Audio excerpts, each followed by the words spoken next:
Mais de 70% dos adultos que cresceram em lares disfuncionais relatam dificuldades emocionais na vida adulta. Saiba como um lar disfuncional afeta você na sua vida agora, depois e talvez sempre. Você está no podcast Conversa de Pai. Eu sou o Rodrigo Serafim e aqui nós fortalecemos laços entre pais e filhos, uma conversa de cada vez.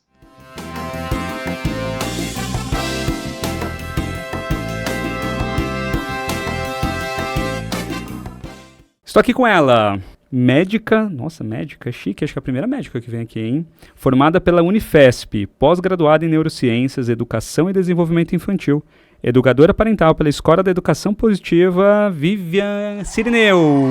Obrigado. Eu que agradeço o convite, né, Rodrigo? É uma honra falar sobre temas que me emocionam e tem tanto impacto necessário para as famílias. Não, super. Eu já vou começar fazendo um jabá aqui da Vivian. Eu fui... Quando que eu fui? Em dezembro? Com você? Eu nem lembro. A Vivian tem um programa, gente, na Vivax TV, que ela é Pais e Filhos, né? Programa Pais e Filhos. Programa Pais e Filhos. É incrível. Ela traz muitos educadores parentais, pessoas que têm aí mensagens para trazer para as famílias. Foi muito legal. Ela fez eu fazer uma gincana. Quem quiser ver eu passando vergonha... Vai lá ver eu pulando uma corda, né? Tipo, corda, não foi? Fiz brincadeira de criança, sim, né? Foi muito divertido. Nossa, uma energia nota 10 lá, inclusive. Adorei porque participar. A gente muitas vezes fala de temas que são muito sensíveis, né? Então, ali no programa, a gente tenta trazer uma leveza na medida do possível para que a gente possa aprender, mas sem sofrer. Não, e você falou de tema sensível. O tema do nosso podcast hoje é sensível. Super. O que acontece com o lar disfuncional. A gente estava conversando offline aqui, falando sobre a importância da quebra de ciclo. A gente sabe que a quebra de ciclo ela vem através de consciência. Como é que foi para você? O que foi esse lar para você, né? Quando a gente estava batendo papo aqui falando de roteiro, a gente trouxe esse tema. Você trouxe como algo que você venceu, melhor, um ciclo que você quebrou. Como é que foi essa infância? Como é que foi esse lar? O que aconteceu? O que é um lar disfuncional? É um ciclo que, na verdade, eu venho tentando quebrar na medida do que eu consigo fazer. Sim. Porque eu tenho ainda muitas sequelas e muita reatividade que são os meus gatilhos, né, que aparecem ainda na relação com as minhas filhas. Então, quando eu era criança, eu não tinha a menor noção de que eu vivia num lar disfuncional. Eu nem sabia o que era isso. E na adolescência também não, quando eu me formei como médica também não. Eu só fui ter noção dessa realidade quando eu me tornei mãe, que comecei a estudar, a pesquisar, e aí sim eu fui entender o que é esse lar disfuncional, pela própria palavra, né? Disfuncional é o que não funciona. Não funciona, exato. O que não funciona bem no quesito pode ser físico, pode ser emocional, pode ser mental.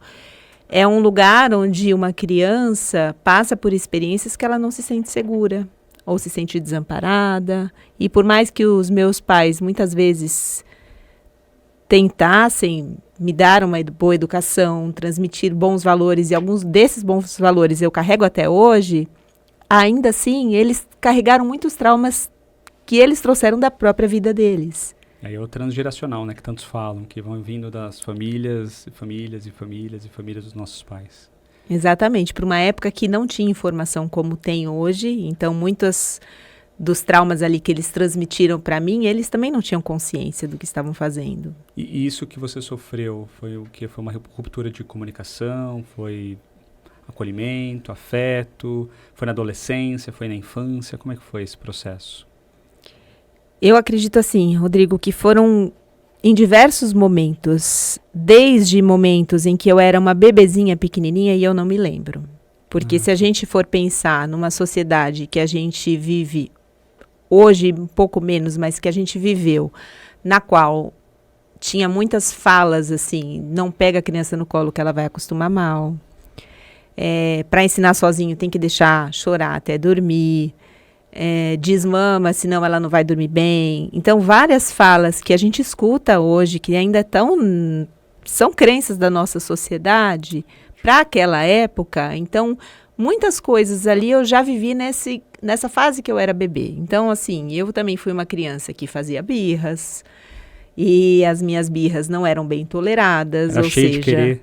Eu era cheia de querer, eu tentava manipular os adultos, então eu tinha que aprender que eu precisava receber esse não, e se tivesse demais eu apanhava. E é engraçado que assim, eu não tenho memória nenhuma de apanhar. Eu sei que eu apanhei porque a minha mãe me conta. Você não tem memória... Eu não lembro. Uma memória estruturada, mas talvez Exato. o seu corpo guarde essa memória, né? Exatamente. Isso que é... Tem aquele livro que o corpo guarda marcas, né? Então, tem muitas pessoas que falam, né, sobre esses traumas que nós sofremos, que nós não lembramos, mas o nosso corpo sabe. Então, um gatilho, de repente, que nós nem imaginamos de onde ele possa vir, e ele é tão presente na nossa vida, nos atrapalha tanto. Fala, caramba, de onde veio isso aí? Eu não lembro. E eu mesmo, eu me pego às vezes em algumas situações. Eu tive todo esse caminho que você falou, eu acabei passando um pouquinho com a minha filha mais velha, de deixar ela chorando, porque não podia pegar, senão ela ia acostumar e ia ficar chorando todas as noites. E com a mais nova foi muito diferente. Ela tá chorando porque ela tá precisando de mim. Ela precisa de colo, ela precisa de afeto, ela precisa de acolhimento, ela precisa vir pra cama com a gente, que muitas das vezes ela veio. E é engraçado como elas são diferentes. E aí eu fico pensando, né? Eu fico um pouquinho me culpando, sempre pensando que eu não fiz isso por mal, mas eu só fiz aquilo que ou a sociedade, ou que estava na minha cabeça ali como memória, né? De que alguém falou pra mim, não faça isso. Aí com a minha mais nova a gente brinca lá em casa que a gente fala que ela é um espírito livre. Porque ela tem uma coisa assim, uma potência, sabe aquela potência da infância? Que eu sinto que a minha mais nova, ela não tem, não que ela foi apagada, mas eu sinto que ela se controla um pouco mais, né? Então a diferença é de 2 anos, mais uns 2 anos e meio de uma para outra. E aí, e como foi para você, quando você percebeu esse gatilho? Você falou, opa, tem uma coisa aqui acontecendo. Como é que foi esse processo de consciência para você? Primeiro, baseado no que você me falou, eu até te conto assim que na minha primeira filha eu não tinha consciência de nada disso, não. Então eu também tentei treinar ela para dormir, eu deixei ela chorar. Treinar ela? Treinar para dormir, como se um ser humano não soubesse dormir, mas era o que eu aprendi em alguns livros que eu li na época. Não foi da Tracy Hogue, não, foi, né? Foi. Cantadora de bebês? Eu pus fogo nele, tá? Você pôs? Mas você foi de verdade? De verdade. Meu Deus, sério? Eu fiz um Tracy, processo ali de desculpa. liberação de muita culpa. Sério? Caramba. Não acho que a Tracy era uma pessoa ruim. Eu acho que ela também não tinha consciência, assim como todos nós não tínhamos. Super Nani. Porque, exatamente. Porque conhecimentos de neurociência e trauma são coisas muito atuais. São super atuais. E ela escreveu o livro quando? Na década de eu não 80, sei de será? quando que 80, 90, talvez? Mas eu sei que quando eu me dei conta, Rodrigo, assim, do mal que eu tinha feito, eu senti muita culpa. Então, para mim, queimar o livro foi, assim, uma libertação. Deixa eu fazer um comentário polêmico aqui. Você falando de queimar livro, eu lembro a Fabíola Duarte. Ela veio aqui, a Fabíola falar sobre introdução alimentar. E nós estávamos conversando aqui, né, no podcast. Foi no episódio 53 ou 54. Eu vou deixar o card aqui para vocês assistirem. E aí ela, na conversa, aí eu fui citar a Laura Gutman. Aí ela quase me chutou por baixo da mesa. É mesmo? Ela ficou... Esse livro tinha que ser queimado. Né? Primeiro ela foi muito educada, e depois ela falou. E é engraçado quando esses livros a gente dá vida por eles, né? Porque, por exemplo, a Tracy Hogue, eu li esse livro em 15 dias, o primeiro dela, que acho que é um azulzinho, se eu não me engano. Eu adorei esse livro, por quê? Porque eu li quando a minha esposa estava na finalzinho da gravidez. Ela estava com 8 meses, 7 para 8 meses. Então, para mim, era o que eu tinha. Ele me trouxe ele me trouxe uma reflexão que eu trago até hoje. Aí agora você tá vendo... Eu podia jogar ele fora, mas não joguei, mas ele trouxe uma reflexão para mim. Ele fala muito, é um livro totalmente direcionado para a mulher. E aí tem uma hora que ele fala da importância da mulher se cuidar, ela fala do porpério. Eu não sabia o que era isso. Na hora que eu olhei, eu falei, ué, o que é isso aqui? Se cuidar. Tanto é que quando a minha filha nasceu, a minha esposa tem uma questão de sono, uma questão que ela precisa dormir. E eu falava para ela, meu, desencana, a madrugada é minha. Porque eu lembrava no livro que eu tinha que tentar dar o espaço para que ela fizesse aquilo que ela gosto de fazer. Então, dormir era algo importante, tomar um bom banho. Então, eu falo, vai lá. Eu consegui tirar 30 dias de licença paternidade. 5 dias é muito pouco. O carnaval demora mais do que a licença paternidade no Brasil. Então, 30 dias, eu vou falar para você que não foi o suficiente, mas foi muito bom e muito melhor do que 5. Mas, assim, eu consegui estar ali naquele momento que tá todo mundo se adaptando. A casa tá se adaptando. né? E você, então, jogou fora. Você queimou o livro da mulher, então. Sim, Não mas acredito. você trouxe uma fala bem interessante, assim, a gente não pode jogar fora todo o conteúdo histórico de uma pessoa que pesquisa e de uma vida. Pode ser que daqui a uns 5 anos, tudo que eu falo e que eu escrevo, alguém vai falar, Vivi, você estava viajando, porque agora a gente descobriu Eu já outra pensei coisa. nisso, já pensei O nisso. conhecimento evolui. E a verdade é que a gente precisa ir evoluindo junto com o conhecimento, se Concordo. atualizando. Concordo plenamente. E aí, quando você se tornou mãe? Quando nasceu Primeiro foi a Júlia. a Júlia? Quando a Júlia veio ao mundo, você falou, Júlia, mamãe chegou aqui, começou a cuidar dela. Foi aquilo que a Laura Gutman fala, do encontro com a sombra. Como é que foi esse processo, desse gatilho de você falar, nossa, eu vivi isso e eu quero quebrar o ciclo? Como é que foi esse processo? Olha, eu acho que a sombra eu já tinha encontrado antes, porque eu tive uma perda gestacional antes da Júlia. Tá. E quando a Júlia veio, tinha muita expectativa, muito estresse, muita tensão, Né? que foi tudo transmitido para ela, de alguma forma, dessas preocupações. E quando ela nasceu, ela era o que seria rotulado e classificado externamente como uma bebê high need. Porque ela chorava compulsivamente e eu não conseguia atender, fazia todo o checklist passo a passo. E eu achava que eu tinha que acalmar e eu não conseguia acalmar. E aquilo para mim era já a primeira sombra, porque era desesperador escutar aquele choro. E quando eu soube, o que é um bebê high need, o que é essa alta demanda, para mim aquilo se encaixou, fez sentido, porque ali naquele processo é o que a gente faz com a criança, a gente problematiza a criança, é você que é high need. Eu sou aqui a mãe alecrim dourado, tô me doando. Não, é verdade, boa. Mas eu não tinha consciência de que talvez ela tivesse essa alta demanda, mas era eu que não tinha o que entregar. Como que eu não tolerava um choro, que é a primeira comunicação de um bebê? Por que eu não tolerava um choro? Eu não tinha tanta noção desses questionamentos. Então, eu achava que até pela minha personalidade, a maneira como eu fui me adaptando a esse mundo, sobrevivendo, eu achava que eu tinha que controlar. Então, eu tinha que ensinar a dormir, eu tinha que ensinar a ficar no carrinho, eu tinha que cumprir o que a sociedade espera de um bebê, que fica quieto e não dá trabalho. Nossa, e é bem isso mesmo, né? O bebê que chora muito tem um problema com ele. Tem um problema, tem um high need, e por aí vai, né? Aí o Terrible 2, e vai, né? A listinha, né? Isso. Só faz birra. Esse aí, porque é um pai permissivo. Já falaram pra mim, tá? Que eu era permissivo demais e que minha filha ia bater em mim quando ela fosse mais velha. Aí eu falei, se amor for permissividade, lá em casa a gente tem muito o firmeza com gentileza, que a gente traz, né? Que eu trago um pouquinho da disciplina positiva.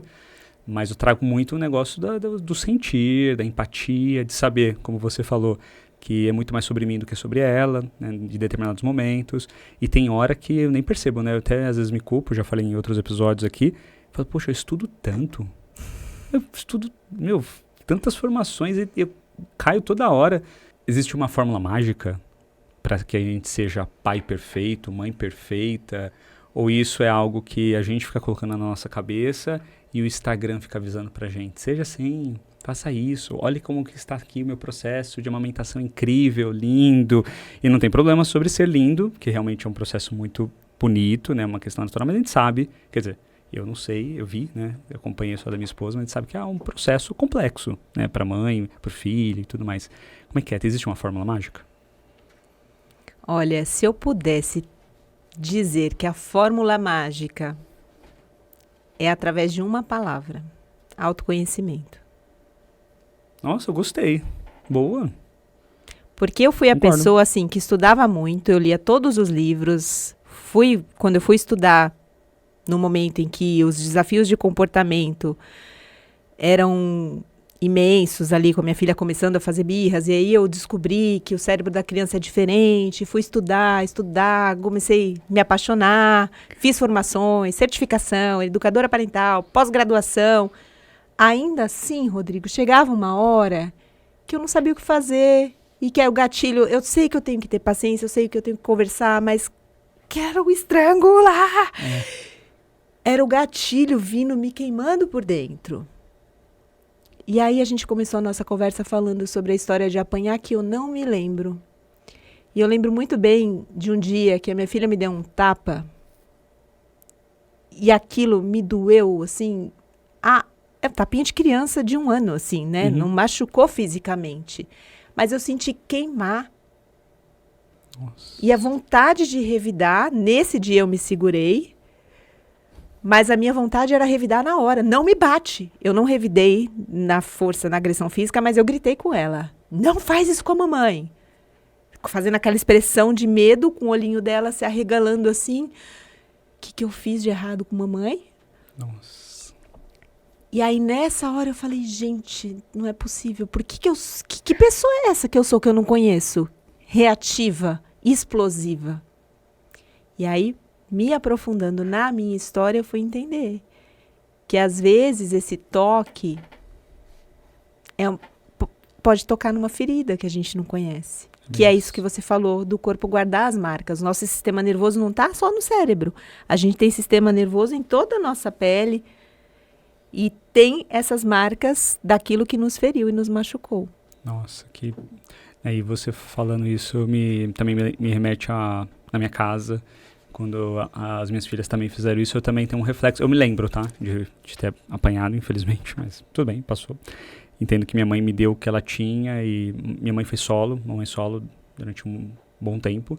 Então ela tinha morrido de medo de acontecer algo comigo, né, que eu fosse para um caminho que fosse um caminho ruim. Então ela tinha os métodos de controle dela e um deles era um autoritarismo. E tudo bem, me educou, né, consegui chegar até aqui, né, cheguei até aqui, né, independente das marcas que o meu corpo trouxe, mas é verdade o que você falou, é um reflexo, né, é um reflexo que é quase instintivo, né, quando as minhas filhas também fazem algo, inclusive quando elas fazem entre elas também, me dá o mesmo gatilho. Não sei se para você também, quando as suas 2 filhas também têm os momentos delas, e muitas das vezes eu chego também dessa forma, um pouco mais duro, aí eu reflito, eu falo, mãe, deixa eu entender o que aconteceu aqui, gente, o que está acontecendo? Aí né, opa, deixa eu voltar aqui, o botão de voltar aqui, né, de dar uma rebobinada. Mas, assim, você trouxe aqui uma questão do autoconhecimento que eu concordo plenamente com você. Para mim, o autoconhecimento foi a grande chave da minha mudança como ser humano. Eu entendi que o autoconhecimento ele ia me trazer um conhecimento sobre habilidades, quando fui procurar a primeira vez, sobre habilidades no mundo corporativo, onde eu estava, né, há 1 ano atrás e tudo mais, e de repente eu me vi entrando muito mais profundo ali, muito mais entendendo como, inclusive, eu raciocinava sobre determinados temas na minha vida social. Falei, cara, e aí eu fui vendo que esse nível de consciência, quanto mais eu me aprofundava, mais eu conseguia ver coisas que eu não via. Foi pra você? Foi assim também? Você foi, tipo, coisas que você falou, cara, eu nunca vi isso aqui, de repente agora eu tô vendo, tô sentindo, tô observando, tô ouvindo, né? Parece que dá uma ampliada nos sentidos, né? Você sentiu isso também? Sim, com certeza. E eu acho que a gente vai indo devagar conforme a nossa mente dá conta de processar, né, Rodrigo, assim. Porque no começo eu não entendia bem o que era esse autoconhecimento, é só entender a minha personalidade, como eu funciono. E quando eu fui entendendo como foi forjada essa minha personalidade lá atrás, baseada nas minhas experiências. Então, por exemplo, você falou sobre as crianças brigando. Quando as minhas filhas brigam, eu já percebo o meu corpo todo tensionando. Nossa, eu também. E eu, não só da minha história de ter apanhado, mas de brigas dos meus pais, que é esse lar disfuncional, onde eu ali me sentia num ambiente ameaçador. Eles estavam brigando entre eles, não tinha nada a ver comigo. Mas é um ambiente que você vive com medo, vive tenso. Vive ativado, né? E não só as minhas filhas, mas qualquer discussão que começa perto de mim, eu já quero fugir, eu já fico tensa, eu não consigo pensar muito bem com o meu racional, porque a minha emoção, o meu medo está falando, se protege, que vai dar ruim, vai acontecer alguma coisa ruim. É. Então, por isso que o lar disfuncional, ele é esse ambiente que traz essa sensação de insegurança o tempo todo. Você estava no Congresso de Educação Positiva desse ano? Sim. Acho que foi a Nadine que fez a palestra dela, ela falou do urso, né? E muitos vivem nesse... só para contextualizar, ela conta que... Eu vou tentar lembrar a história, você me ajuda. Ajuda. Ela fala de uma pessoa que encontra o urso na floresta e ela se assusta. E aquilo ativa todo o sistema nervoso, a amígdala, ou ela vai fugir, ou ela vai congelar, né? Algo vai acontecer com ela. E muitas pessoas vivem com esses ursos dentro de casa. que é essa ativação a todo momento. Não que você tenha vivido com o urso, mas você viveu tensionado ali, né? E aí, vou trazer agora para um outro viés, para um viés de uma educação mais firme, mais autoritária, mais tradicional, versus uma parentalidade mais consciente, mais conectada, mais ouvindo, mais sentindo. O que você acha que acontece aí? Qual é o choque que acontece entre esses dois estilos de educação, ou como que eu posso dizer? Talvez não estilos, mas vamos colocar estilos? Sim. Esses dois estilos tão diferentes, né, que o tradicional ele acha que o consciente é algo permissivo, né, e o permissivo, na verdade, ele não está nem participando dessa conversa, né, ele está ali por fora. Porque lá, por exemplo, na escola, lá na escola colegial, na minha escola, que eu sou um dos sócios, eu percebo, eu estou muito mais participante agora. E eu vejo as crianças florescendo, eu vejo acontecendo, a mágica acontecendo. Agora a gente está trabalhando na documentação pedagógica, aí eu vou lá e a gente está trabalhando, está preparando os documentos, eu vejo as fotos, vejo os textos, vejo as histórias, as mini histórias que são contadas de cada criança, de como elas chegaram e onde elas estão. Eu falo, cara, olha a potência disso, o mundo tem que ver isso. O mundo tem que ver a potência de uma educação mais respeitosa. O que você acha que está acontecendo? Porque a gente vê, por exemplo, tem uns meus posts lá que eu faço, não sei se você já teve isso, que você coloca lá, né, um post sobre ser mais consciente, a pessoa fala, não, tem que ser na chinelada mesmo, apanhei e não morri, né, apanhei e tô aqui. Aí a Maya Eigman fala, apanhei e tô aqui todo quebrado, né? Mas tá aqui. É porque a maioria das pessoas não tem noção que estão quebradas, né? Estão com insônia, estão com depressão, estão com ansiedade. Ou, não tenho nada disso, mas eu tomo ali o meu vinho de sexta a domingo, loucamente. 3, 4 garrafas. Ou seja, estão completamente dissociadas de fugir, né? Querendo sempre fugir sem olhar para dentro. Nossa, se for dissociada. Não tinha pensado nisso, é uma dissociação mesmo, né? É uma maneira de eu fugir da dor, né? E se eu não tô, por exemplo, no abuso do álcool, eu tô ali o tempo todo conectada em redes sociais, né? Ou assistindo séries, emendando, maratonando. Eu tô fugindo do silêncio, fugindo de olhar para dentro. Nossa, concordo totalmente com você. Totalmente com você. E eu acredito muito que essas questões dessas conexões, né, entre o tradicional e o consciente, os pais que ainda estão no tradicional, quando eles veem os filhos, né, eu atendo algumas famílias, e quando eu converso com alguns pais, homens, principalmente os homens, tá? As mulheres, acho que elas, pelo menos aquelas que eu atendo, que eu conheço ali, elas estão buscando realmente, né, mudar, sabem que existem questões. O homem ele é muito mais rígido, né, com relação às suas questões, inclusive suas crenças. Uhum. E aí eu percebo quando você vai conversando e de repente eles comentam algo que, né, um exemplo, né, poxa, você tem que falar sobre sentimento. Aí vem aquele homem e fala, cara, foi muito difícil para mim falar sobre isso. Foi muito difícil, mas eu consegui. É uma vulnerabilidade, assim, que eu percebo que eles se sentem muito vulneráveis, mas eu falo, poxa, ele não precisava estar tão vulnerável, mas óbvio que é a história de cada um, né? Mas eu fico pensando, muito enraizado naquele tradicionalismo, muito pesado, muito... tem que ser assim, tem que ter, não que não tem que ter rotina, mas uma rotina extremamente rígida, aquilo, né, meu filho tem que ficar sentado na mesa e ele tem só 2 anos de idade, né, eu estava conversando esses dias com uma mãe, aí ela falou, lá na escola do meu filho, eles obrigam as crianças de 3 anos a sentarem e ficar por 40 minutos sentados para eles contarem história e tudo mais. Eu falei, 40 minutos? Me fala o que eles fazem para uma criança de 3 anos ficar sentada durante 40 minutos fazendo atividade. Não dá. Então, e eu não sei se você foi por esse caminho também de entender o desenvolvimento infantil, para você entender exatamente essas questões, né? Isso aqui eu posso esperar, isso aqui não. Como é que foi esse processo? Esse processo eu acho que é o processo talvez mais fácil de conectar com as famílias e trazer consciência. Porque também foi o meu primeiro processo, de eu entender o que eu posso esperar, que aquela birra não é para me manipular. Não é mesmo? Eles não manipulam você? Não tem condição de manipular. Uma criança não tem cérebro maduro desenvolvido para isso.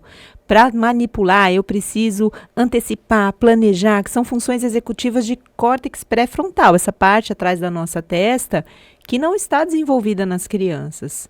Elas não fazem para manipular, ela faz uma expressão daquela emoção, do jeito que o corpinho dela sabe fazer. Conforme ela vai crescendo, a gente vai ensinando ela a colocar em palavras, a expressar de maneiras mais seguras. Ou eu vou aprendendo a dar um não mais gentil, para que ela não exploda emocionalmente, vou oferecendo caminhos de ajudá-la a processar aquela emoção, que é o que a gente chama de corregulação. Só que, assim, é um puro desconhecimento do desenvolvimento infantil esperar que as crianças se portem como mini-adultos. Por quê? Ele vai ser adulto só com quantos anos, doutora? Olha, a gente teve uma discussão muito séria nessa semana no ambulatório de psiquiatria, porque, assim, baseado na neurociência, por volta dos 24, 25 anos. Você não vai fazer aquela piada, os homens, 35, 40. Não vou fazer piada. Mas a gente teve uma discussão muito interessante, né? Porque o que determina quando acaba a adolescência e a pessoa vira adulta, pronta para ter a sua autonomia? É muito mais do que o amadurecimento cerebral ou do que a idade. Tem outras camadas aí, né? Exato, eu acho que é muito mais complexo para a gente entender quando que acontece realmente essa transição. Mas a gente pode esperar, por quê? Porque existem desenvolvimentos diferentes psicoemocionais. Então, pode ser que teve uma criança que veio de um lar disfuncional, que ela não desenvolveu autorregulação, ela não consegue se acalmar, ela não consegue ter autocontrole na sua impulsividade. Talvez essa vai demorar mais para amadurecer. Uhum. Talvez alguns adultos estão por aí e não amadureceram nisso até hoje. Eu fui começar com 40 anos. Então... Agora eu fiquei preocupado. Agora realmente fiquei preocupado. Eu achava que eram só os homens que demoravam e tudo mais. Deixa eu te fazer uma pergunta aqui só para conceito. Funções executivas. Você pode explicar o que são funções executivas? Claro. As funções executivas são desempenhos comportamentais que a gente consegue ter para viver bem em sociedade. Então, por exemplo, eu vou chegar na minha geladeira e eu vejo ali que não tem o suco que eu gosto. Aí eu posso pensar, vou fazer a lista do mercado, no sábado eu vou no mercado e vou comprar esse suco para mim. Isso é antecipação, planejamento futuro, que eu, adulta, consigo pensar e fazer. Agora, por exemplo, uma criança de 2 anos, que a gente nomeia como Terrible Two, ela não vai conseguir pensar, não tem suco e mamãe pode comprar para mim no sábado. E eu posso esperar. E eu vou jogar o de maçã no chão para ela comprar o de uva no sábado, que eu espero ela comprar. Que tem uns pais que, né, criam a teoria. Fala, caramba, seu filho, se ele tivesse a teoria, altas habilidades ali, ó, super. Então, exatamente. Então, ela não planeja, ela não antecipa consequências. Aí ela explode numa birra e essa criança está me manipulando para eu comprar o suco. Não é isso. Ela não consegue pensar, ela não tem esse racional. Então, é parte do nosso cérebro que vai ajudar não só no pensamento racional, mas também em funções de autorregulação emocional. De eu desenvolver habilidades para... Tô com raiva e eu sei o que eu preciso fazer para voltar para o meu estado de equilíbrio. E é nisso que eu falo que eu amadureci depois dos 40, Rodrigo. Porque assim, eu não tinha habilidades. Então, quando eu sentia muita raiva, por exemplo, do meu marido... A minha raiva era expressada para ele de uma forma agressiva, de uma fala ríspida e disfuncional.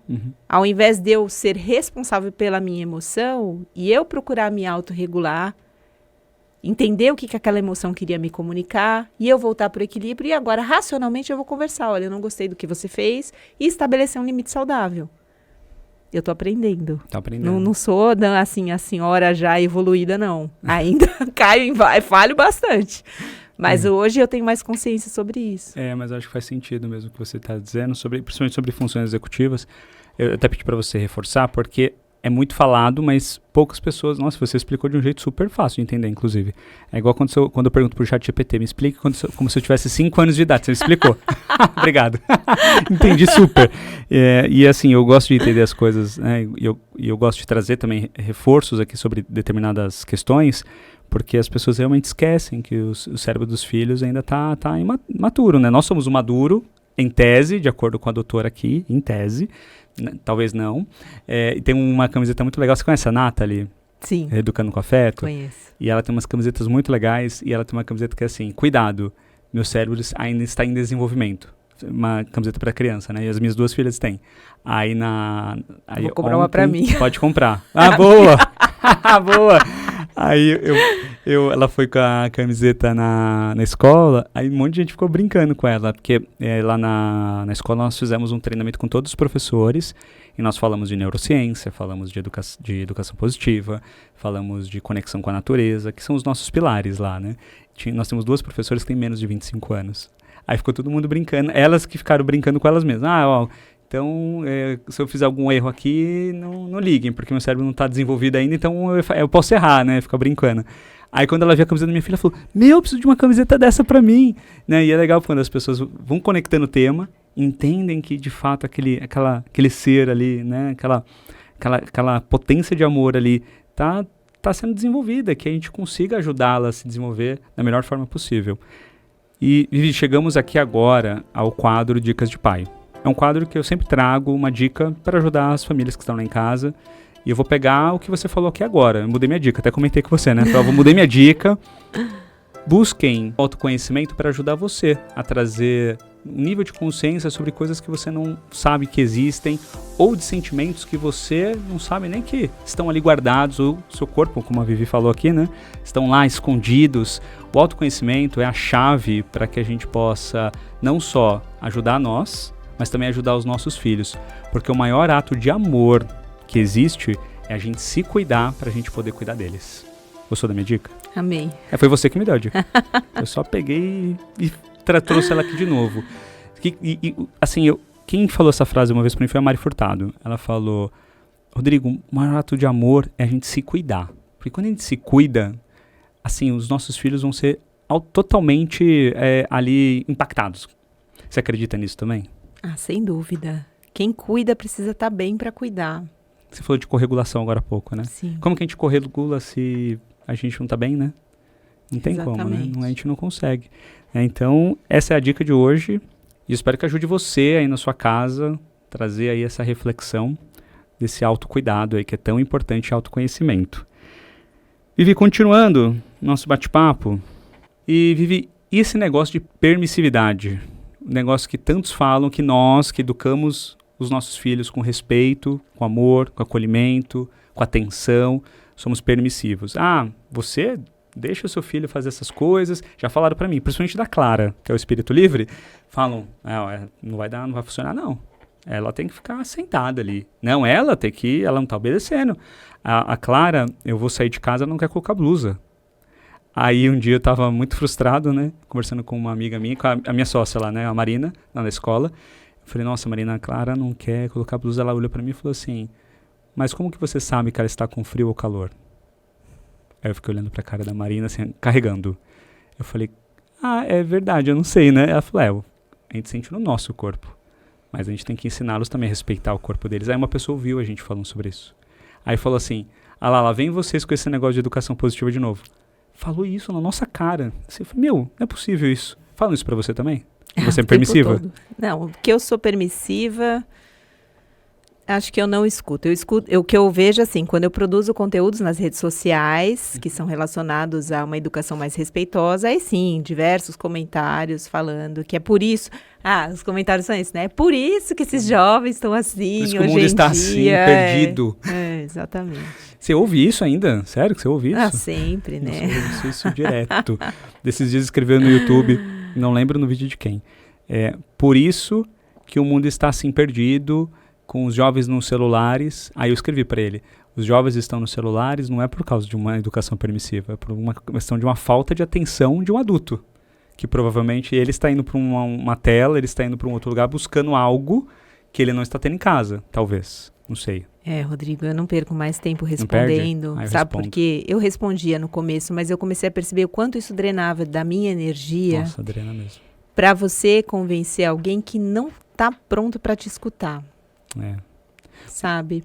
Eu vou trazer uma reflexão que não tem a ver com resposta, tem a ver com o nosso posicionamento. Eu concordo com o que você falou, acho que às vezes é perda de tempo, né? Uhum. Mas o William Borghetti veio aqui, no episódio 59, e ele falou assim, que quando nós temos um conhecimento sobre algo que pode de fato mudar a vida das pessoas e a gente não fala isso, ou a gente não se posiciona, a gente está aceitando com que aquelas pessoas que pensam do jeito seja tradicional, jeito do mal, jeito fazendo mal, a gente está fortalecendo essas pessoas. Aí eu vou trazer uma outra frase. Leiliane Rocha. Você conhece a Leiliane, Sim.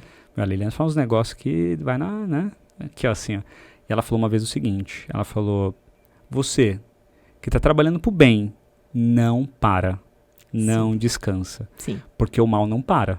No dia que você para, não que eu estou dizendo que uma educação, eu estou falando aqui porque a Leiliane, ela fala, para quem não conhece a Leiliane, ela fala sobre prevenção de abuso sexual infantil. Mas eu estou trazendo aqui para reflexão que eu fico pensando nisso, eu falo, tem que falar para esse cara. Aí eu, ao mesmo tempo, falo, mas como que eu vou mudar a cabeça dele? Exato. Numa frase, porque ele falou uma frase, eu concordo, acho que é uma drenagem de energia ali que a gente não precisa também, né? Sim, você precisa cuidar da sua energia para falar com quem está com o coração aberto para escutar. Esse é o ponto. Concordo. E não é que você vai silenciar e deixar as pessoas falarem o que elas quiserem. Mas, assim, isso até tem a ver um pouco com a permissividade, Rodrigo. É uma tendência natural do ser humano achar que tem razão. Então, eu fico tentando convencer você na base da argumentação. E o argumento não convence. Mal convence quem a gente gosta e convive com a gente. O que convence é a escuta. E é a conexão através das nossas histórias. Então, quando eu conto, por exemplo, uma história como essa, eu apanhei e hoje eu sei a consequência disso e é isso que acontece com a minha filha, talvez alguém que escute vai pensar, poxa, então será que é por isso que eu fico tão reativa quando a minha filha me dá um tapa? Aí ela vai pensar sobre a história dela. Aí ela começa a abrir o coração para, deixa eu escutar essa tal de educação respeitosa, parentalidade positiva. Aí ela começa a abrir o coração. E aí, quando a gente está criando os nossos filhos dessa forma respeitosa, né, a gente tem outros dois extremos, que seria a autoritária, que a gente comentou, ou a permissiva, que é uma educação naquela que eu deixo meu filho fazer o que ele quiser, porque eu não quero lidar muitas vezes com o desconforto que gera. Então, por exemplo, eu nem falo não, porque eu sei que ele vai chorar, porque ele vai brigar, porque meu filho os adolescentes, né, vai ameaçar se matar. Então, eu começo a entrar nesse lugar de permissividade, que é muito mais para eu atender a minha necessidade do que olhar para a necessidade do meu filho. E na educação respeitosa, que seria um caminho mais equilibrado, para eu conseguir estar nesse caminho sem ser permissiva, eu vou precisar primeiro desconstruir essa visão que a gente tem de que criança não é gente. Criança é um ser que eu preciso moldar, podar, para caber, para ser o que eu espero dele. O que a sociedade espera dele. E aí eu vou destruindo toda a criatividade, toda a autenticidade, toda a potência daquele ser humano que não veio para atender o que eu queria, ele veio para ser uma luz no mundo. Nossa, que lindo. Cara, foi muito bom o que você falou agora. Muito bom mesmo, adorei. E eu lembrei de uma passagem na Educação Positiva, na aula da Lívia, que ela fala sobre o pai carpinteiro e o pai jardineiro. O pai carpinteiro, ele quer moldar. Ele quer pegar aquele pedaço de madeira, né? Ou aquela criança e fazer, vai ser uma cadeira. E ponto, vai ser uma cadeira. Pode acontecer o que for. Pode vir a madeira que for, vai ser uma cadeira. O jardineiro não. O jardineiro vai regar e ele não sabe nem a semente que está lá dentro. E de repente vai brotar uma rosa. De repente essa rosa, ele espera que seja uma rosa rosa e vem uma rosa azul. E de repente essa rosa ela tem espinhos. E de repente essa rosa ela cresce, e de repente floresce outros frutos, outras sementes, é muito mais... É poético? É. É fácil? Não é fácil. Por que não é fácil? Porque eu acho que a gente vem em ciclos, como você falou lá no comecinho, né? Os ciclos transgeracionais, né? Que são os pais dos pais dos pais, sempre dando aquilo que eles recebiam. Hoje nós temos acesso a muita informação que os nossos pais não tinham. Então, inclusive, isso é até uma questão que até atrapalha, né? Porque fala, meu Deus, quanta informação. Para quem eu vou ouvir a Vivian, que fala sobre permissividade, ou vou ouvir fulano de tal, que fala sobre... Mas, assim, é difícil, a gente está vivendo num momento de polarização também, porque, né, acesso à informação e tudo mais. E, assim, aí eu começo a pensar esses ciclos. Muitas famílias vivendo no tradicional, vivendo aquilo que talvez é confortável, como você mesmo já trouxe, né, também do lado da permissividade. O que essas famílias poderiam fazer se você tivesse que falar uma única coisa? Posso falar uma coisa sobre isso? Pode. Nossa, me veio muito forte isso. Quem que eu vou seguir, né? O Rodrigo, a Vivi, a Ivana. É. Segue seu filho. Tá dando certo o que você tá fazendo? Seu filho confia em você, ele te conta tudo, ele se abre, ele não fica fugindo nas telas o tempo todo, vocês têm um bom relacionamento?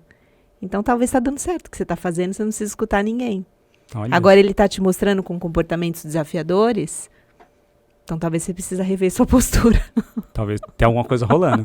Que a gente aprendeu que todo comportamento é uma comunicação, né? Exato. E às vezes eu fico, o que ela tá querendo me falar com isso?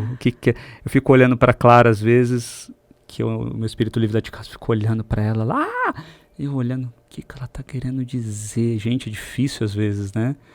E aí eu fico pensando, eu falo, cara, será que eu tenho que ir lá e falar com ela? Eu deixo ela chorando. Esses dias a Clara deixou cair um brinquedo. Aí a Ana foi lá e acolheu ela, né? Falou, vem aqui você pode chorar, abraçou ela, tudo mais. Ela falou, cara, que coisa linda isso, né? Que legal, ela tá fazendo isso porque ela tá vendo. Eu não sei, eu fico pensando, lá na minha casa, desde o começo eu já quis muito estar muito perto da minha filha, né? E aí, das minhas filhas. Da minha filha porque era a Ana, né? No começo ali, só ela, né? E aí eu fui percebendo que quanto mais perto eu estava, mais eu aprendia sobre ela. E aí, conectando o que você falou agora sobre seguir o seu filho, se a gente está aberto a ver e ouvir a todo momento, a gente está aprendendo a todo momento sobre a vida dele, sobre o que está acontecendo, sobre até quando ele precisa de ajuda, você fala, opa, já sei o que é. Né? Aquele negócio de, opa, esse choro, no começo é a única forma que ele tem para se comunicar, depois ele vai se comunicar de várias outras formas. E aí, vamos lá, voltando para o lar, voltando para esse ambiente, seja tradicional ou permissivo, se você tivesse que falar uma única coisa para o pessoal que está em casa, assistindo a gente, o que eles poderiam fazer que isso traria um benefício ou traria mais leveza a longo prazo para essas famílias com relação ao dia a dia, com relação a essas dificuldades? Pensa que quem está assistindo aqui a gente fala, cara, eu sou permissivo, ou eu sou autoritário, estou tentando me encontrar ainda, eu não sei se eu estou no caminho. O que você falaria para essas pessoas? Quando a gente está buscando caminhos entre uma educação mais equilibrada, em que a gente não caia nem no autoritarismo e nem na permissividade, o olhar passa por nós, pelas nossas emoções, para o quanto eu estou projetando e querendo que meu filho atenda às minhas expectativas naquele momento. Então, é um passo para trás que eu preciso dar, acalmar o que está internamente mexendo aqui comigo, para depois eu olhar para as necessidades do meu filho. E aí eu vou precisar separar o que é desejo, o que é necessidade, e permitir que ele se expresse. Quanto mais eu permitir que meu filho se expresse, mais espaço emocional tem, mais vínculo, mais conexão. E é disso que eles precisam para que eles cresçam com menos traumas possíveis. Historinha bem rápida, assim, né? Uma terapeuta que eu tive anterior, a que eu tenho atual, ela me fez uma pergunta numa das primeiras sessões, assim, né? Como que você sente o medo? O que você sente no seu corpo? A minha primeira resposta foi, eu não sinto medo. Acho que é o que todo mundo fala, né? Medo? Eu rio na cara do perigo. Você falou isso pra ela? Foi bem assim, não falei desse jeito, mas eu falei assim, não, mas eu não sinto medo, assim, é muito raro sentir medo, a não ser que eu esteja realmente numa situação de perigo, assim, mas não costumo sentir medo no dia a dia. E assim, hoje eu sei o quanto eu sinto medo e ele vem no meu corpo e eu voltei a sentir depois de tantos processos, mas voltei a sentir assim, a gente nunca deixou de sentir medo. Mas a gente tem medo de sentir medo e a gente vai dissociando. Por quê? Porque isso vem hoje eu sei que vem das minhas experiências de sentir tanto medo na infância que eu não queria mais sentir. E para eu não sentir, eu fui me tornando uma guerreira que dá conta de tudo, que não precisa de ninguém, faixa que aqui, vai, exato, amarra a faixa aqui, vai pro racional e luta. Uhum. E eu sou determinada, eu sou perseverante. E eu fui desenvolvendo qualidades muito bem quistas pela sociedade, muito admiradas. E eu sou muito grata por elas, que elas me trouxeram até aqui hoje. Só que eu tive um preço. Eu tive um preço alto de, muitas vezes eu entro em sobrecarga, eu tô num burnout, eu tô estressada. Ou às vezes eu vejo eu indo de novo por esse caminho, aí eu me distancio na relação com as minhas filhas. Aí a hora que, hoje com consciência, não. Calma, Vivi, você não precisa ser guerreira. Você não precisa ser a mãe perfeita, você pode errar. Você não precisa dar conta de tudo e abraçar o mundo e querer ter tantas frentes de trabalho. Dá um passo para trás, cuida do que é importante e talvez o meu caminho tivesse sido diferente se eu tivesse aprendido a expressar lá atrás, aprendido que as minhas emoções são seguras e bem-vindas. Você tem algum sinal quando você está indo fundo demais nessa performance e você falou, opa, sinal, aí você volta, tem algum... O primeiro deles são as minhas filhas. A desconexão. A desconexão. E como que você sente essa desconexão com elas? Elas me mostram no comportamento. Então, vou dar um exemplo que aconteceu ontem. Ontem foi um dia que eu passei o dia todo trabalhando, não fiquei zero com as minhas filhas. E aí, quando eu cheguei à noite, fui só chamar elas para jantar. Ali, na minha cabeça, né? Agora vamos ter um momento em família. Só que uma delas já veio chorando para a mesa. Ah, não tem nada que eu gosto. Não quero comer nada. Quantos anos? Foi a mais nova, de 6. 6, tá. E aí começou a reclamar, e tudo era motivo, e começava a chorar, e resmungar. E aí eu percebi, gente, não é a comida, não é esse momento. É uma carência que ela está tendo desse nosso dia hoje, que não teve conexão. E você conseguiu lidar com esse momento assim, nessa tranquilidade que você está lidando agora? Ontem sim, porque eu tava bem. Você tava bem? Quando a gente tá bem é mais fácil, né? Eu tava bem. Senta no chão, tava bem cuidada. Aí eu falei pra ela, filha, você quer vir aqui um pouquinho no meu colo que eu vou te contar um segredo. Às vezes eu faço isso, assim, né? Aí ela vem, aí eu começo a contar de outras coisas, porque na hora que ela vem no meu colo e eu abraço, eu já tô fazendo essa corregulação. Aí eu vou fazendo carinho, aí eu paro de falar da comida. Vou dando esse momento, tal. Você não sabe o que aconteceu comigo hoje, aí eu conto uma história, aí a gente fica ali... Aí daqui a pouco, tá bom, mamãe, agora eu posso sentar aqui. Aí, então parece que... Aí tudo flui. Então parece que é orgânico, né? Mas às vezes eu tô perguntando isso pra você porque são coisas que eu passo também. Esse meu ímpeto também de fazer as coisas, e sempre fazer milhares de projetos e tudo mais. E aí eu tô criando alguns sinais, mas eles quebram às vezes, sabe? Quando a seta não funciona. Então dá uma quebrada na seta, aí eu tenho que voltar também... rever por que está acontecendo isso. Eu faço muito essa reflexão que você fez, às vezes não dá tempo. Eu faço às vezes depois, né? Que aí, tudo bem, eu errei, puxa, eu acabei me exaltando ali, né? Porque você falou uma coisa muito boa que eu não vou deixar passar desapercebido. Você falou, eu estava bem cuidada. Então foi tudo bem. Quando a gente está bem, cara, é muito fácil, assim, lidar com esses momentos, né? Quando as minhas filhas também fazem alguma coisa, a primeira coisa que eu faço, sento no chão. Aí fico olhando pra ela e falo, o que está acontecendo? Você está precisando de alguma coisa? Normalmente, elas falam, ou elas não falam, ou elas vêm e me abraçam. É meio que tipo, meio que automático, um ou outro. Mas sempre eu consigo ajudá-las de alguma forma. Mas eu tô bem. Porque quando eu não tô bem, o que acontece? Eu entro naquela pilha. E aquele cortisol que tá nela ali vem pra mim quase que automático, assim, né? Vem tipo, né? Um vírus, assim. Aquela coisa de... que a gente perde o controle, né? Sim. E assim, e aí eu até ia te fazer essa pergunta. Nesses momentos que você está mais acelerada, que tem muita coisa acontecendo, que o seu sinal alertou, desconexão, além disso que você falou agora, você usa outros processos com as suas filhas para se reconectar com elas, para ter esse vínculo? Em geral, a gente tem muito uma expectativa que a gente precisa passar muito tempo com os nossos filhos, né? E muitas vezes é uma questão de 3 minutos, de um olhar, de uma conversa. Por exemplo, minha filha vai tomar banho e fala, filha, enquanto você toma banho, eu vou ficar aqui sentada aqui, me conta uma coisa do seu dia. Eu conto uma do meu. E ali, naquele momento do banho, pronto, a gente já... eu te vejo. Eu te vejo. Eu acho que é essa sensação. Eu te vejo, eu tô interessada. Como você se sentiu hoje? Como você tá? Teve alguma coisa que te deixou muito chateada na escola hoje? E aí, são pequenas doses, pequenas pílulas que a gente pode fazer um pouquinho de manhã, um pouquinho na hora que eu encontro, antes de dormir. Então, tem dias assim que realmente não dá. Eu tô engolida pela rotina de trabalho. E aí, na hora de dormir, eu falo, ai, deita aqui no colo da mamãe, assim, igual você era um bebezinho, fica aqui abraçadinha, vamos dormir abraçadinha juntas? E aí, é nessa hora. Então, a gente vai doando na medida que a gente pode também. Mas tendo essa consciência, né? Que quanto mais eu entro nesses movimentos, mais depois eu vou ter um trabalho de reconquistar. Nossa, quanto mais distante está, mais difícil é fazer essa reconexão.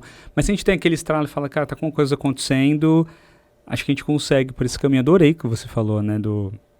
pra gente talvez não se cobrar tanto, né? Poxa, eu não passo. Eu falo isso muito, né? Se você não precisa ter ali horas e horas, mas o tempo que você esteja de fato, de forma intencional, presente, 100% presente. Seja olhando, falando, conversando, ouvindo, mas uma escuta ativa, sem celular, sem TV, só ali, ouvindo, só participando, né? Às vezes a Ana gosta muito de pintar. E pra mim, por algum motivo, eu nunca gostei de pintar. Não sei porquê. Recentemente, eu estou trazendo algumas práticas para minha casa com relação ao meio ambiente. Então, a gente fez a nossa horta, a gente montou uma composteira, a gente está tratando o lixo orgânico. E aí eu fui falar, vamos fazer o lixo reciclável? Vamos. Aí eu tive uma ideia. Vamos criar as plaquinhas do que é reciclável, o que não é, para a gente colar na nossa lixeira. Nós vivi acho que umas 2 horas fazendo isso. Aí a Mayara não estava, ela chegou, e na hora que ela viu, nós 3... deitados no chão, pintando. Ela falou, você pintando? Tipo, pra minha esposa foi estranho. E às vezes a gente vai se deixando também, né, levar por esse momento deles. Eles ensinam tanto pra nós, se nós ouvirmos, né, e vermos eles. Eu adorei isso que você falou, eu te vejo. Eu te vejo. Você pertence a tudo isso aqui que tá acontecendo. Tem uma grande amiga minha, Melina, ela fala assim que quando nós envolvemos as crianças, elas se sentem pertencentes. E esse é o momento de você se envolver. Você também se sente pertencente ao momento delas, né? E isso é incrível. Muito legal. Adorei. Estamos chegando ao final do nosso episódio.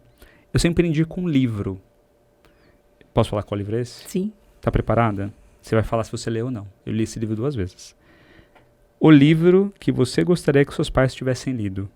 E seus filhos ficaram gratos por você ler. Você já leu esse livro? Já. O que você achou dele? Maravilhoso. A Philippa Perry estava no Brasil, inclusive, no final do ano passado. Fez um evento aqui, fez uma palestra. É um livro que ele traz ali, inclusive, reflexões muito profundas. Eu aprendi recentemente que o mundo ele muda pelas perguntas, não pelas respostas. E ela me deixou tantas perguntas, essa mulher. Meu Deus do céu. Acho que quando eu li o ano passado, se não me engano, na última vez. O que eu gosto desse livro é que ela vai trazendo uma reflexão muito prática ali, né? De coisas que ela, né, viveu, ela vivenciou e ela traz ali pra gente refletir sobre aquilo, né? Você curtiu esse livro? Eu adorei esse livro, eu recomendo para muitas mães. Você recomenda? Então, vamos deixar o link aqui na nossa descrição. Quem quiser adquirir o livro para ficar mais fácil ali para encontrar. Mas ela traz também todo esse processo de quebra de padrão, seja o tradicional pro mais consciente. Ela fala muito da educação consciente, uma educação mais presente, mais respeitosa, que é o que a gente defende tanto, né? E eu tenho um quadro. Nesse quadro, eu vou te trazer 3 palavras. Eu quero ouvir, em cada uma delas, eu quero ouvir o que significa para você em uma palavra. Uma palavra? Uma palavra. Tá preparada? Okay. Gente, ela não sabe quais são as palavras. Isso é importante falar, né? Sim. Porque esses dias me mandaram falando que eu falo as palavras antes para as pessoas. Eu falei, não falo. Não falo. Vamos lá? Sim. Conexão. Amor. Boa. Gostei. Desafio. Superação. Respeito. Infância. Respeitar a infância. Que legal, gostei do respeito. Eu vou te comentar depois. Teve uma pessoa que veio aqui que quis explicar uma palavra dela. Posso explicar a palavra? Aí eu falei, pode. Mas assim, eu gostei. Infância, que diferente isso que você é onde falou. Começa, né? É onde começa tudo, né? É a estrada que a gente pisa pelo resto da vida, né? Sim. Alice Miller? Alice Miller? Sim. Nossa, estou lembrando os nomes aqui. Que a Alice Miller tem lá na biblioteca da Colegari, inclusive. Se você quer visitar a Colegari, vai lá conhecer a nossa biblioteca. A gente tem Gabo Matei na biblioteca, tem Maya Eigman, tem Alice Miller, tem Hugo Monteiro, tem toda essa galera. Sheili, Calef, toda essa galera aí. E como as pessoas te acham nas redes sociais, Vivi? Bom, meu Instagram, doutora Vivian Cirineu. No YouTube também eu tenho um canal e vocês podem me assistir no programa Pais e Filhos na Rede Vivax TV, toda segunda às 11h30. Tem um programa novo. Gente, é muito legal o programa dela, viu? Vou falar pra vocês que, eu curti. E a gente vai fazer uns cortes em breve, né, da minha participação. E eu termino sempre o episódio com uma frase. A boa notícia é que você pode aprender a remodelar seu vínculo. E isso melhorará a vida dos seus filhos e de seus netos. E você pode começar agora, não espera. Cuida agora. Eu não cuidava, não importa. você pode ir lá cuidar do seu filho agora. Obrigado você que esteve até aqui ao final. Curte, compartilha, manda para os amigos, para aqueles que você acha que precisa melhorar seus vínculos, né? Pode ser? Pode, perfeito. Perfeito? Quem falou tudo isso aqui foi Filipa Perry. Obrigado, tchau, tchau. Obrigado, Vivi. Obrigada.